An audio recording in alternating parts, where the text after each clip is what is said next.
তওবা শব্দের অর্থ হলো ফিরে আসা। কিভাবে আমরা ফিরে আসব?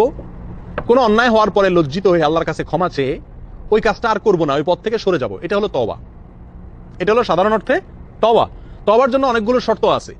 আল্লাহর কাছে তওবা অ্যাকসেপ্টেড, আল্লাহ আপনার ফিরে আসাটাকে গ্রহণ করবেন, মেনে নেবেন, এর জন্য কয়েকটা শর্ত আছে। তার ভিতরে একটা শর্ত হলো যেই অন্যায়টি করেছেন সেখান থেকে আগে সরে আসতে হবে। দ্বিতীয়ত হলো যে অন্যায়টি করেছেন তার জন্য আল্লাহর কাছে লজ্জিত হতে হবে।